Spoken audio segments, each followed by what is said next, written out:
ایک بزرگ اپنے مدرسے میں اپنے مریدوں اور اپنے شاگردوں کو دین کی تعلیم دیا کرتے تھے۔ علم کے پیاسے خالی ہاتھ ان کے پاس آتے اور اپنے ساتھ علم کا خزانہ لے کر جاتے۔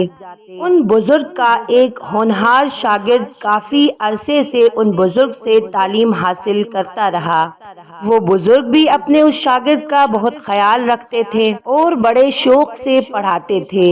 شاگرد تو یہ چاہتا تھا کہ ساری عمر استاد محترم کی خدمت میں ہی حاضر رہوں اور علم حاصل کرنے کا یہ سلسلہ جاری رہے، لیکن وہ وقت بھی آ گیا جب ان بزرگ نے کہا کہ تم اب تک جتنے علم حاصل کر چکے ہو وہ کافی ہے، اب اپنے علم اور اچھے کاموں سے مخلوق خدا کو فائدہ پہنچاؤ۔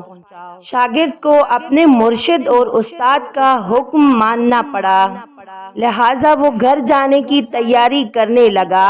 جب وہ مدرسے سے رخصت ہو رہا تھا تو ان بزرگ نے اس سے پوچھا، بیٹا تم تو کافی عرصے سے ہمارے پاس رہ رہے ہو، یہ بتاؤ اب تک تم نے ہم سے کیا کچھ سیکھا؟ بزرگ نے یہ سوال اپنے شاگرد کا علمی مرتبہ معلوم کرنے کے لیے کیا تھا۔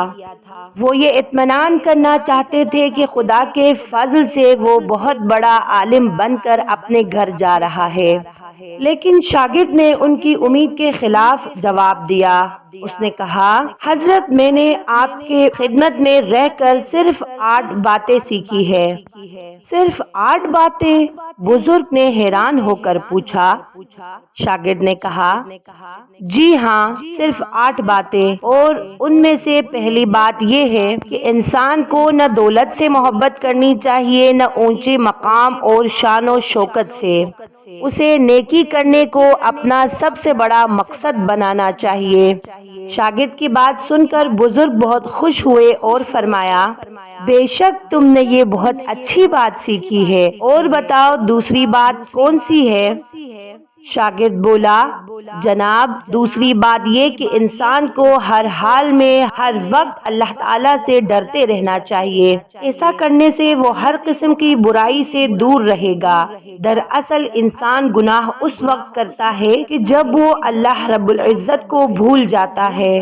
بزرگ خوش ہو کر بولے، شاباش، تم نے یہ بات بھی کام کی سیکھی ہے۔ شاگرد نے کہا، جناب والا، میں نے تیسری بات یہ سیکھی ہے کہ آدمی کو لالچ اور کنجوسی سے بچنا چاہیے۔ عام انسانوں کا یہ حال ہے کہ وہ ساری زندگی اچھی اچھی چیزیں اکٹھی کرنے میں لگے رہتے ہیں، خزانے جمع کرتے ہیں، لیکن خزانے ان کے کسی کام نہیں آتے۔ جب موت آتی ہے تو ان پر دوسروں کا قبضہ ہو جاتا ہے۔ میری سمجھ میں یہ بات آئی ہے کہ اللہ رب العزت انسان کو جو اچھی چیز دے اسے اللہ تعالیٰ کے راہ میں خرچ کرنا چاہیے، ایسا کرنے سے اسے ثواب حاصل ہوگا جو مرنے کے بعد انسان کے کام آئے گا۔ بزرگ نے اس بات کو بھی اچھا سمجھا۔ شاگرد بولا، جناب میں نے چوتھی بات یہ سیکھی کہ سچی عزت اور اونچا درجہ صرف اچھے کام کرنے سے حاصل ہوتا ہے۔ خدا کے نزدیک وہی بڑا ہے جو اچھائی اختیار کر کے بھلائی کے کام کرتا ہے۔ بزرگ خوش ہو کر بولے، بالکل ٹھیک، اب بتاؤ 5ویں بات کون سی ہے؟ شاگرد بولا، جناب دوسروں کو اچھی حالت میں دیکھ کر حسد کرنا، جلنا بہت بری بات ہے۔ انسان کو یہ ایمان رکھنا چاہیے کہ سب نعمتوں اور خزانوں کا مالک اللہ رب العزت ہے۔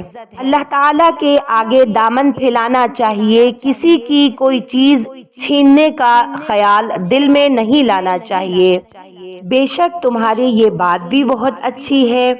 بزرگ نے اس کی تعریف کی اور پھر سوال کیا کہ 6ٹھی بات کون سی ہے جو تم نے سیکھی ہے؟ جناب عام انسانوں کی حالت یہ ہے کہ ذرا ذرا سی بات پر ایک دوسرے کے دشمن بن جاتے ہیں۔ میں نے یہ سیکھا ہے کہ انسان کا سب سے بڑا دشمن شیطان ہے۔ شیطان کے فریب سے بچنے کے لیے ہمیں ہر وقت کوشش کرنی چاہیے اور اسے اپنا سب سے بڑا دشمن سمجھنا چاہیے۔ مرحبا، تم نے سچائی کو پا لیا، بزرگ خوش ہو کر بولے۔ شاگرد نے کہا، ساتویں بات میں نے یہ سیکھی ہے کہ سب کو رزق دینے والا اور سب کو پالنے والا وہ اللہ رب العزت ہے۔ اپنی روزی کے بارے میں پکا ایمان رکھنا چاہیے کہ وہ ضرور ملے گی۔ بزرگ خوش ہو کر بولے، تم نے یہ بات بھی کام کی سیکھی ہے؟ شاگرد بولا، آٹھویں بات میں نے یہ سیکھی ہے کہ انسان کا اصلی اور حقیقی مددگار صرف اللہ تعالیٰ کی ذات ہے، جو خالق کائنات ہے۔ اللہ تعالیٰ کے سوا کسی پر بھروسہ نہیں کرنا چاہیے۔ بزرگ خوش ہو کر بولے، اے خوش نصیب، تو نے یہ باتیں بہت اچھی سیکھی ہے۔ میں تجھے مبارکباد دیتا ہوں کہ تم نے یہ 8 باتیں سیکھ کر پورا علم سیکھ لیا۔ محترم سامعین، یہ تھی ہماری آج کی ویڈیو۔ آخر میں دعا کرتی ہوں کہ اللہ تعالی ہم سب کے علم میں اضافہ فرمائے، آمین۔ میں امید کرتی ہوں آپ کو آج کی ویڈیو اچھی لگی ہوگی۔ ویڈیو اچھی لگی تو لائک، سبسکرائب اور اپنے دوستوں کے ساتھ شیئر کرنا نہ بھولیے گا، اور ساتھ ہی ساتھ بیل آئیکن کو ضرور دبائیے گا تاکہ ہمارے ہر آنے والی نئی ویڈیوز آپ تک پہنچے۔ ملتے ہیں ایک نئی ویڈیو کے ساتھ، تب تک آپ اپنا خیال رکھیے گا۔ فی امان اللہ، اللہ حافظ۔